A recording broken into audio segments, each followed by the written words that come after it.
In the hills above the Verde Valley, there is a hotel where an elevator once crushed a man to death, where a jail slid 200 feet down a mountainside on its own, and where a caretaker was found hanging from a steam pipe after 40 years of watching over an empty building that would not stay empty. That is where this list ends. 13 ghost towns, all of them real, all of them in Arizona, and every fact in this video has been checked against historical record before it reached this script. Some of these towns still have a person or two rattling around in them. Most do not. All of them have a story that goes past the postcard version of the Old West and into something heavier. Stay with me, because the final town is the one people who have actually walked its halls still talk about differently, years later. Before we get into it, if you're the type who likes digging up American history that never made it into a textbook, go ahead and subscribe now, because this is exactly the kind of thing this channel does every week. And I'm genuinely curious. Drop a comment and let me know what part of the country or the world you're watching this from tonight. Here's the promise. We're walking through 13 abandoned or nearly abandoned Arizona towns, from least unsettling to most. And for each one, I'll give you the verified history first, then the part that keeps people up at night. Whether that's a documented tragedy or a legend locals still argue about, I'll always tell you which is which. No town on this list gets a fact invented for it. Number 13 is Swansea, out in La Paz County, in some of the emptiest desert Arizona has to offer. Swansea was built in 1909 by a copper company that named it after a smelting town in Wales, where the ore was meant to end up. For a few short years, it had over 500 residents, an electric company, even a car dealership. A strange thing to picture in the middle of nowhere. But the mine's economics never worked. Producing a pound of copper here cost more than a pound of copper could sell for, and the company collapsed, came back, and collapsed again for good within a couple of decades. What's left today is isolating in a way few tourist-friendly ghost towns are. The brick shell of the smelter still stands. Rows of workers' quarters sit roofless and gray. There are 2 cemeteries, and out here, 30 rough miles from the nearest town, you can stand in the ruins and not hear another human voice for hours.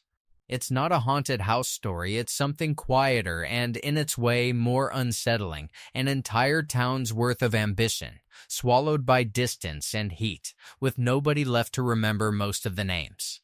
The next stop still has a working jail, and the men who slept inside it had their own dark joke about the place. That next stop is Courtland, in Cochise County, a copper boomtown that came and went in about 3 decades. It shot up almost overnight in the early 1900s, reaching something like 2,000 residents, complete with 2 newspapers and a movie theater. Then the ore thinned out, the limestone got in the way, and by the 1920s the exodus had begun. What remains is the old jail, still standing because it was built as a solid cage from the start, its doors and window bars long ago stripped out and hauled off to reinforce jails in other towns. The prisoners who spent time inside it in its working years had a name for it. They called it the Bright Hotel, a joke sharp enough to survive in the historical record. Because the town's court let inmates work off their sentences on the roads, and more than a few decided they would rather stay locked up than labor in that heat. There is something quietly grim about a jail nicknamed with irony by the very people it held, in a town that would be completely empty within a generation.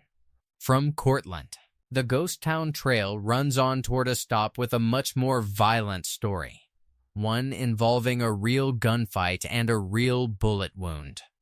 Number 11 is Fairbank, a railroad town built to be the closest depot to Tombstone during the Silver Boom. In February of 1900, the Burt Alvord gang tried to rob the express car on the Benson to Nogales train right at the Fairbank depot.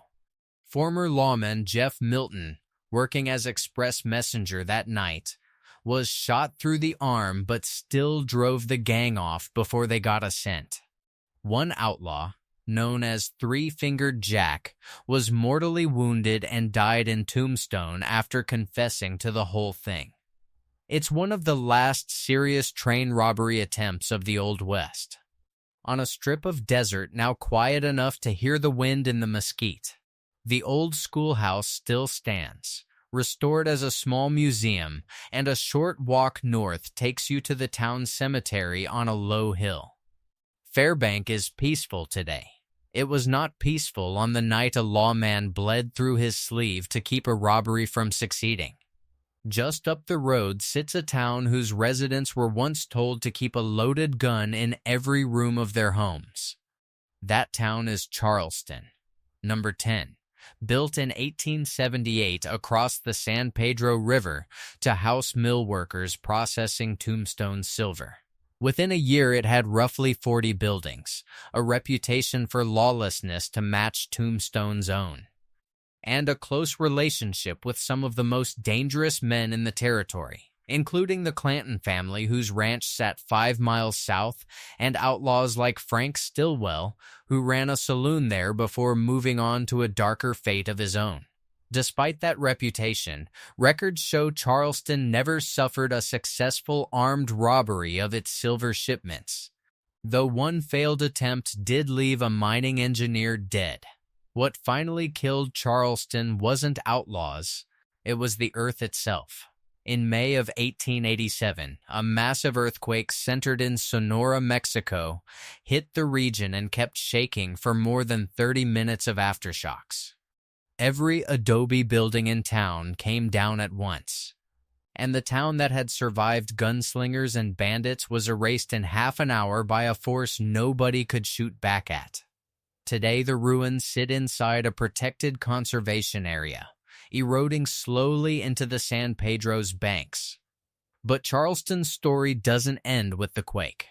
9 miles upriver, another mill town met almost the exact same fate. And it has its own connection to one of the most famous names of the entire Wild West era. Number 9 is Contention City, founded in 1879 to mill silver ore from the Contention and Grand Central mines. Its name comes from a genuine dispute among prospectors over who actually held the rights to the ore, and that spirit of conflict followed the town for the rest of its short life. Doc Holliday reportedly took refuge here after the gunfight at the OK Corral, hiding out while the legal fallout played across the county. A few years later, Sheriff John Slaughter had his own violent confrontation nearby with the Jack Taylor gang. Then, just as with Charleston, the same 1887 earthquake flooded the mines the town depended on. The mills shut down. And by 1890, Contention City was essentially gone. Today, almost nothing remains but crumbling mill foundations, quiet enough that the 1957 film 3:10 to Yuma used the site to stand in for a town from an even earlier decade. Contention lived by violence and died by geology. The next town on this list died more slowly, and in a way that has nothing to do with gunfights or earthquakes at all. That's Harshaw, number 8, tucked into the Patagonia Mountains. Harshaw held some of the richest silver, lead, and gold ore in the territory, drawing prospectors from all directions by the 1870s. Its story doesn't end in the 19th century, though. Mining continued on and off for decades, and when the American Smelting and Refining Company shut down operations in the 1950s, it left behind an estimated 2 million tons of untreated hazardous mining waste. The families who had lived there for generations, families like the Sotos, who traced their roots in Harshaw back to the 1800s, were slowly pushed out, because most residents had never held formal title to their land, which had quietly become federal forest land, the U.S. Forest Service spent the 1960s demolishing homes one by one as soon as the occupants moved away or passed on. Eventually, the entire town was leveled. What's left today is a single old house, some crumbling foundations, and a hillside cemetery where the Sotos and dozens of others rest above the wreckage of the community that raised them. It's a different kind of dark than a gunfight or a hanging tree, a slow institutional erasure, and a reminder that not every ghost town died with a bang. Some were simply taken apart. The next stop has a much more literal name for the thing that used to threaten anyone who broke the law. Number 7 is Gleason, named for the copper prospector who found the deposits that built it. Before Gleason had a proper jail, the town restrained prisoners by chaining them to a specific tree, now known as the jail tree, which still stands there today. The stone jail that eventually replaced it went up in 1910. One of the best preserved structures on the whole ghost town trail. Gleason's history includes a 1912 fire that burned down 28 buildings in a single night. A disaster the town rebuilt from. At least for a while. It didn't last. The mines closed around 1940 and Gleason faded into the ruin it is now, its old hospital, school foundation, and cemetery scattered across the hillside. Historians estimate more than 50 people are buried there, though records for many of the graves were lost long ago. A town that once chained men to a tree for their crimes eventually couldn't even keep proper records of its own dead. Quick pause, halfway through the list. If you haven't subscribed yet, now's a good time, because it means the next Ghost Town video finds you automatically.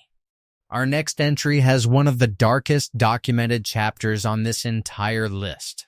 That's Mauri, number 6, in the Patagonia Mountains not far from Harshaw. The mine was worked by Mexican laborers as early as 1857 before it was bought in 1859 by former U.S. Army Lieutenant Sylvester Mauri, who renamed both mine and camp after himself. Mauri made a fortune, and enemies just as fast, but the darkest chapter of the town's history has nothing to do with him personally. Between 1863 and 1865, in and around the camp that bore his name, a documented series of Apache attacks known as the Mauri massacres killed at least 16 American settlers, a toll confirmed by historical record rather than local legend. Mauri himself was arrested during the Civil War and accused of treason, charged with selling lead from his own mine to the Confederacy. He was eventually acquitted, but died overseas a few years later without ever seeing the mine reopened.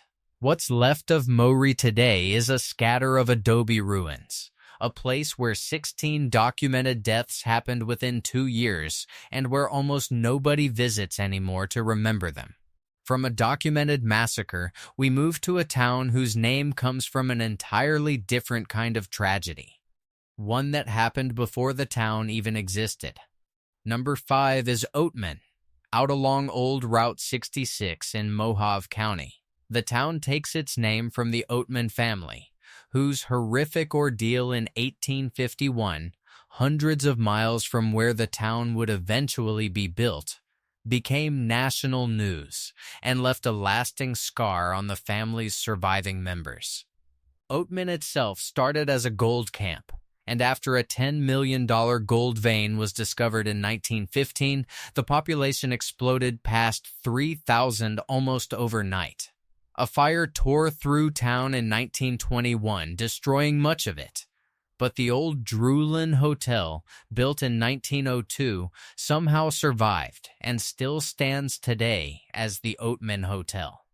That building carries its own legend. Local lore holds that Clark Gable and Carol Lombard spent their wedding night there in 1939, though at least one careful historical review suggests the couple actually drove straight back to Los Angeles after their wedding, meaning the honeymoon story may be more folklore than fact. What's consistently reported, though never independently confirmed, is a resident ghost nicknamed Oaty, said in different tellings to be either an Irish miner who drank himself to death on the premises or a miner who died in a fight behind the hotel. I want to be straightforward here.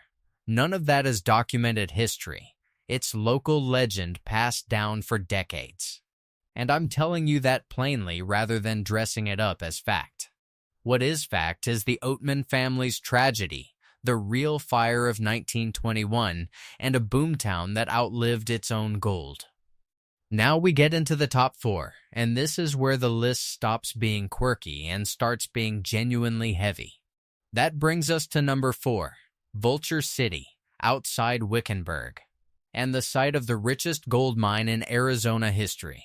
Henry Wickenburg discovered the deposit in 1863, and the surrounding camp grew to more than 5,000 residents, drawn by a mine that eventually produced over 340,000 ounces of gold before closing in 1942. The camp's most famous landmark is the Hanging Tree, an ironwood still standing next to the ruins of Wickenburg's old stone cabin, and popular legend holds that 18 men were executed there for stealing high-grade ore. I need to be honest about that number, though, because historians who've researched Vulture City's records directly have concluded that many of those 18 hangings were likely exaggerated or invented decades later to draw tourists, meaning the tree's grim reputation may be more marketing than murder.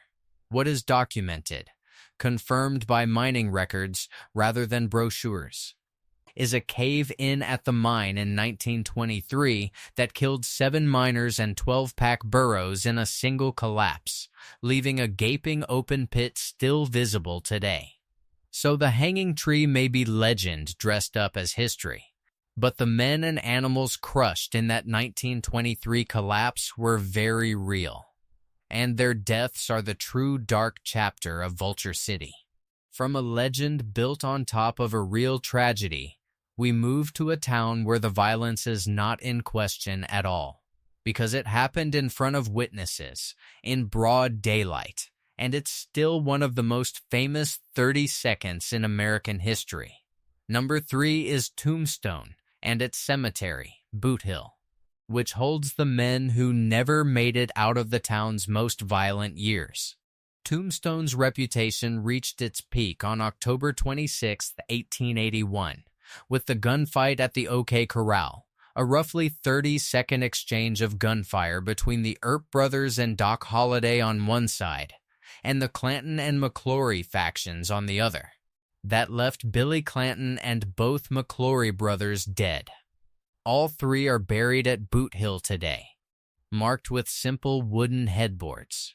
Boot Hill holds plenty of others too, men who died in mining accidents, in gunfights that never made the history books the way the OK Corral did, and men who were hanged, including John Heath, lynched by a mob in 1884 after being convicted in connection with a deadly robbery. One of the more documented vigilante executions of Arizona's territorial period. Unlike most towns on this list, Tombstone never actually died. It still has a small population today, but its cemetery is a permanent record of how violently the town earned its reputation in those first boom years. From documented gunfights, we move to a case where the violence was real, the manhunt was real, and the town simply could not survive what happened inside its own general store. That leads us to number 2, Ruby, in Santa Cruz County, close enough to the border that its isolation was part of the danger. Ruby grew to more than 1,000 residents at its peak in the 1930s, but its darkest chapter came earlier, in what's known as the Ruby Murders. Between February 1920 and July 1922, the town's remote mercantile was the site of 3 separate double homicides, all committed during robberies. In February 1920, brothers John and Alexander Frazier, who had just purchased the store, were shot dead during a holdup. Alexander found near the cash register with wounds to his head and back, John dying hours later from a gunshot through the eye. In August 1921, the store's next owners, Frank and Myrtle Pearson, were killed in an almost identical robbery. And in July 1922, 2 more men died when suspects in custody briefly escaped. triggering what historical record confirms was the largest manhunt the Southwest had ever seen, including the first documented use of an airplane in an Arizona manhunt. 2 of the men responsible were recaptured after a pursuit spanning roughly 70 miles. 6 people dead, a store robbed 3 separate times in 2 years, and a town so remote that help was always hours away. Ruby's mines closed in 1940, but today it remains one of the best preserved ghost towns in the country.